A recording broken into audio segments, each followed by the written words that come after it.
السلام عليكم ورحمة الله تعالى وبركاته. بسم الله الرحمن الرحيم.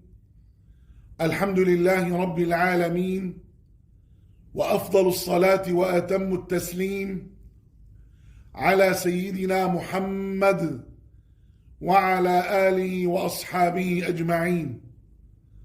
اللهم علمنا ما ينفعنا وانفعنا بما علمتنا وزدنا علما وفقها في الدين برحمتك يا أرحم الراحمين. اللهم أعطنا سؤلنا واقض لنا حوائجنا على الوجه الذي يرضيك عنا برحمتك يا أرحم الراحمين. أيها الإخوة الكرام، التوبة إلى الله من المعاصي والذنوب. أيها الإخوة الكرام، يقول ربنا سبحانه وتعالى في القرآن الكريم في سورة النور: وتوبوا إلى الله جميعا أيها المؤمنون لعلكم تفلحون. ويقول ربنا سبحانه وتعالى في القرآن الكريم أيضا في سورة التحريم: يا أيها الذين آمنوا توبوا إلى الله توبة نصوحا. اللهم إنا تبنا إليك فتب علينا، واستغفرناك من جميع ذنوبنا فاغفر لنا برحمتك يا أرحم الراحمين. ويقول سيدنا محمد صلى الله عليه وسلم في الحديث الصحيح الذي أخرجه الإمام البخاري رحمه الله تعالى في صحيحه عن أبي هريرة رضي الله تعالى عنه قال: سمعت رسول الله صلى الله عليه وسلم يقول: والله إني لأستغفر الله وأتوب إليه في اليوم أكثر من 70 مرة، أو كما قال عليه الصلاة والسلام. ويقول سيدنا محمد صلى الله عليه وسلم في الحديث الصحيح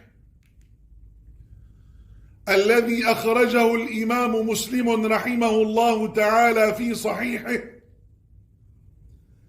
عن الأغر بن يسار المزني رضي الله تعالى عنه قال: قال رسول الله صلى الله عليه وسلم: يا أيها الناس توبوا إلى الله واستغفروه، فإني أتوب في اليوم 100 مرة، أو كما قال عليه الصلاة والسلام. أسمعتم أيها الإخوة؟ هذا هو سيدنا محمد صلى الله عليه وسلم، هذا الذي قد غفر الله له ما تقدم من ذنبه وما تأخر، فإنه يستغفر الله ويتوب إليه في اليوم 100 مرة. فماذا نقول نحن عن أنفسنا أيها الإخوة؟ نسأل الله أن يتوب علينا. لذلك ينبغي علينا أيها الإخوة أن نستغفر الله وأن نتوب إليه في اليوم أقل شيء 1000 مرة، وأن نصلي على سيدنا محمد صلى الله عليه وسلم. فما رأيكم أيها الإخوة؟ من يسجل له شهادة عند الله؟ أيها الإخوة الكرام، قال العلماء: التوبة واجبة من كل ذنب، فإن كانت المعصية بين العبد وبين الله تعالى ولا تتعلق بحق آدم فلها 3 شروط. الأول أن يقلع عن المعصية، والثاني أن يندم على فعلها، والثالث أن يعزم أن لا يعود إليها أبدا.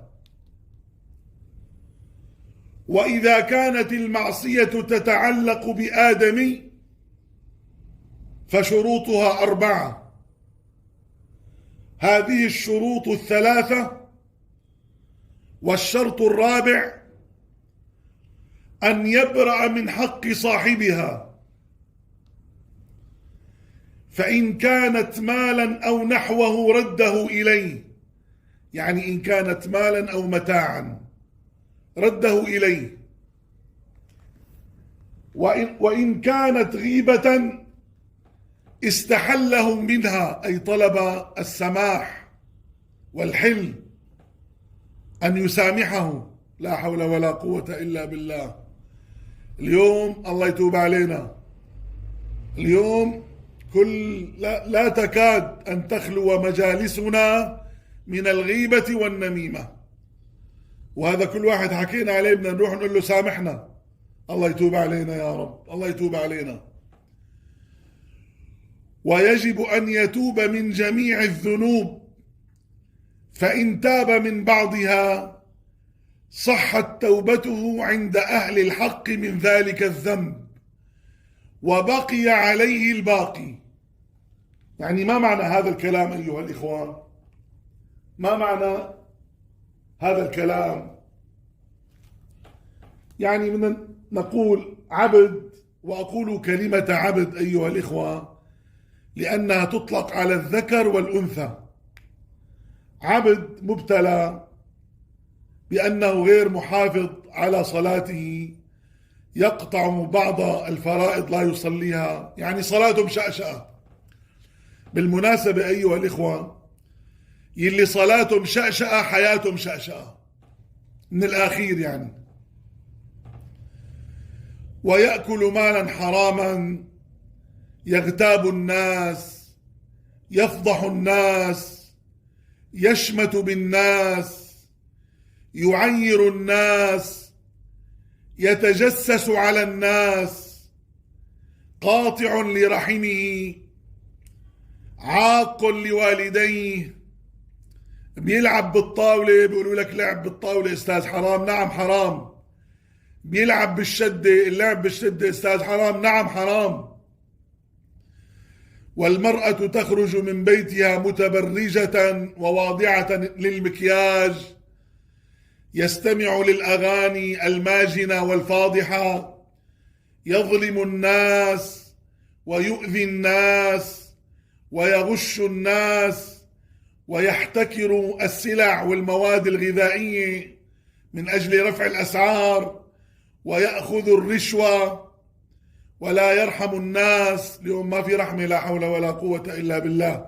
بعض المؤجرين يرفعون الأجرة. نحن الآن أيها الإخوة كما ترون نسأل الله أن يرفع هذا الغلاء عن هذه الأمة والبلاء والوباء. بعض المؤجرين يرفعون الأجرة على هذا المستأجر، الله يكون بعون المستأجر، إن كان بيت وإن كان محل وإن كان دكان. وكذلك الطبيب، بعض الأطباء يرفعون الأجرة كذلك على المرضى، لا يرحم الناس. هذه الأمور كلها أيها الإخوة تحتاج إلى توبة ورجعة صادقة إلى الله سبحانه وتعالى حتى يرفع الله هذا البلاء عن هذه الأمة. أيها الإخوة، ما نزل بلاء على الناس إلا بذنب، ولا يرفع إلا بتوبة إلى الله سبحانه وتعالى. قد يقول قائل إنه طيب أنا مستعد توب إلى الله عن كل هذه الأمور، لكن أنا والله بشرب دخان، يعني ماني حاسن أنا مبتلى بهذا الأمر، أو أنا مبتلى بشرب الأرجيلة. طيب لا توب؟ لا، نقول له تب إلى الله سبحانه وتعالى واعزم على أن تترك شرب الدخان. يعني حاول كل يوم خفف، حاول على أن تترك شرب الأرجيلة، حاول كل يوم خفف.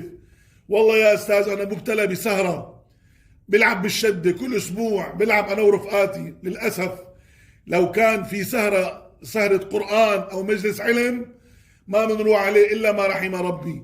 أما السهرة على الشدة ما شاء الله ما بنقطع أبدا، أو على اللعب بالطاولة، لا حول ولا قوة إلا بالله. أسأل الله أن يتوب علينا وعلى هؤلاء، كل إنسان مبتلى أن يتوب عليه فيما ابتلاه الله. اللهم إنا تبنا إليك فتب علينا، واستغفرناك من جميع ذنوبنا فاغفر لنا. اللهم اغفر لنا يا غفور، وارحمنا يا رحيم، وتب علينا يا تواب. اللهم ردنا وجميع المسلمين إلى دينك وقرآنك ردا جميلا برحمتك يا أرحم الراحمين. والحمد لله رب العالمين، وصلى الله وسلم وبارك وعظم وأنعم على سيدنا محمد وعلى آله وأصحابه أجمعين. والسلام عليكم ورحمة الله تعالى وبركاته.